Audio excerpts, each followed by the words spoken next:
Hey guys, that's what it's doing in my house.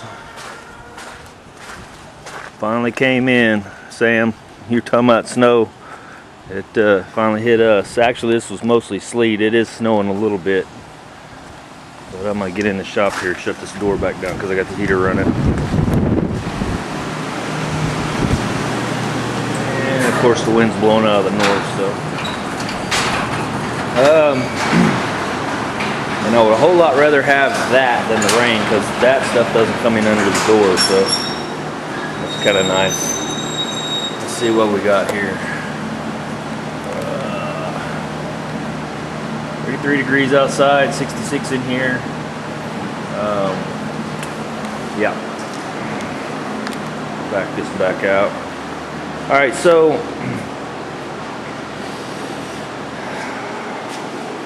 left off yesterday with that, so today I'm gonna go ahead and pull all that apart and start popping my holes and stuff for my realignment, and then we'll go from there, because pretty much now the gaps are done, and now it's time to move on to start doing some body work, getting the brown black and doing some of that kind of stuff. All right, real quick, and I don't know what I did with it, so let me find it and I'll bring you guys right back. Hold on a second. Alright guys, you know I have my 400 subscriber giveaway here a couple weeks ago, and Elmo's Malone won the slapping spoon. Well, when I ordered that slapping spoon, the company that ordered it is off eBay. The company I ordered it from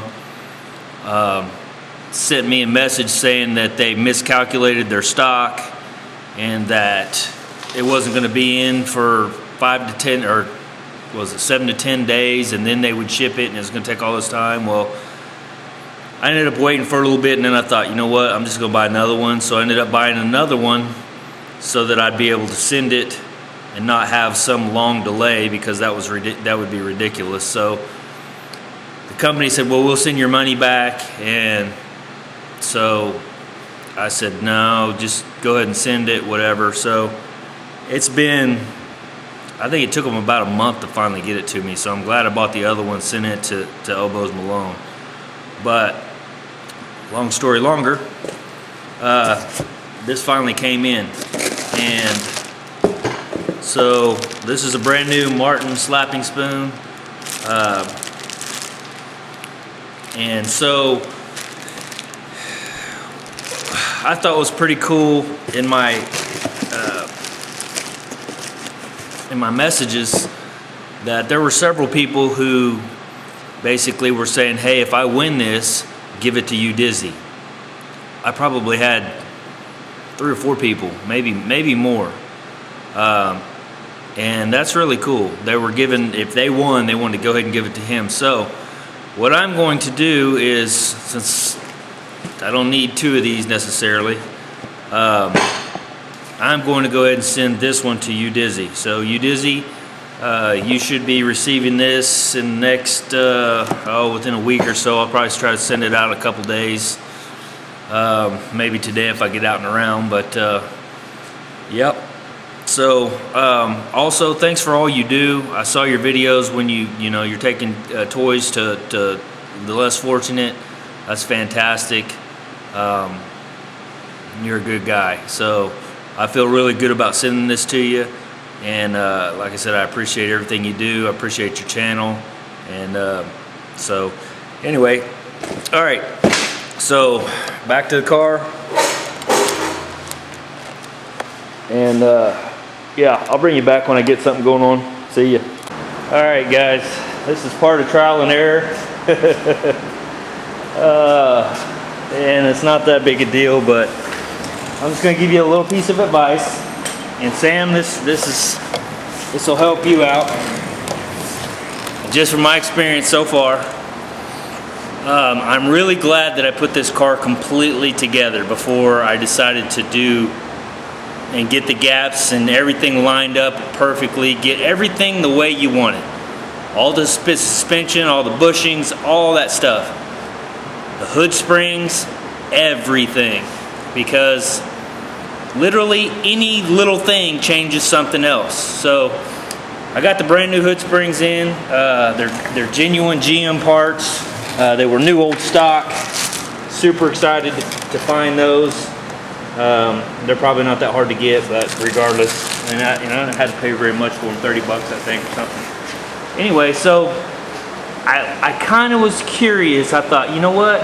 It shouldn't change a whole lot by putting those springs on. Well, yes and no. So for whatever reason, and these are brand new springs, so I know they'll relax and all that eventually. But for right now, being brand new, I don't know that if the spring rates are the same or if they're a little different, or you know, you just never really know. Well, those springs are pulling on that whole hood. I mean, when you come up with it, come back down. I mean, they release at whatever rate it is. And I'm glad they're not aftermarket, because I've probably been blaming it on something like that. But all right, so now you see my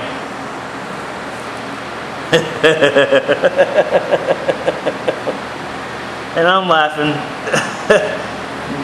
because it's funny. I think a little frustrating, but you can see that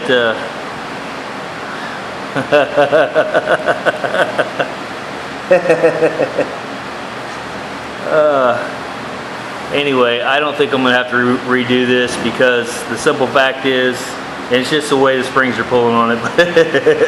But it made me laugh to begin with, because I thought, you gotta be shitting me. I did all that work and put them springs in, and it's gonna move it back exactly the amount that it was to begin with, that I had to pull this way. So, but looking at it, here's what I think I got going on. So this is pretty close. I mean, it's a little bit loose right here, and it goes back and gets a little bit tighter. This side is really tight up here. It won't even fit in here now, which I could move. Well, I actually can't, because I cut that down. But anyway, so ultimately the hood needs to go that way. The back is perfect. Back here, this gap is perfect. Okay? So what I have is the whole front end of the hood, and probably a little bit here just needs to turn a little bit this way. So I probably need to loosen this hinge and slide it forward ever so slightly. And again, I'm gonna have to get someone over to help me with that, because it's a pain in the rear. But just trying to get this adjusted out right. That's another thing. That's what I was gonna say. Okay, this hood, the gap here is huge now. It's huge, because when I adjusted this back to rock those back down where they need to be, and the way you do that is you raise your hood, loosen each side, and rock it up, and it'll actually pivot it. Then you tighten it down, and it'll suck it down. But when you do that, it made this to where there's almost no gap. Okay, so I'm going to have to actually take the whole hood back from here and slide it back forward, which is not a big deal, but it's a two-person job, so I'm going to have to get somebody over here again to do that. So again, just, you know, well, I thought I was done adjusting, and I was getting ready to pop holes. Luckily, those springs came in, because if I hadn't, I'd have popped the holes in the wrong spot.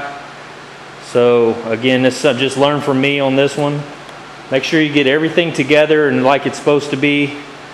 Maybe even before you take your car apart, when you're getting ready to restore it, work out all your gaps and all your issues then, before you blow it apart. And then, you know what I mean, and mark everything and then pull it apart. I didn't really have that option with this car, but you know, it's working out. But yeah, super important. If I'd have popped those holes, it'd have been a bad deal. I would have ended up, you know, having to readjust it anyway and all that. So anyway, I'm gonna get somebody over here to help me pull that forward and try to get this all adjusted back out the way it needs to be. But yeah, it's looking pretty good. All right, guys, that'll probably be it for me today. It's about 5:15, almost 5:15. So yeah, just adjusting. Got to get all these final fit and finish. Hopefully when I get it, everything's painted and ready to go, I can pop those little 1/8" drill bits right back into the holes, and they'll just slide everything right back into that perfect position, or at least that's the hopes. Of course, it never works out that way, but you know, trying to be optimistic. Kind of hard to do sometimes. But all right, guys, that's it for me. I'll talk to you guys later. See you.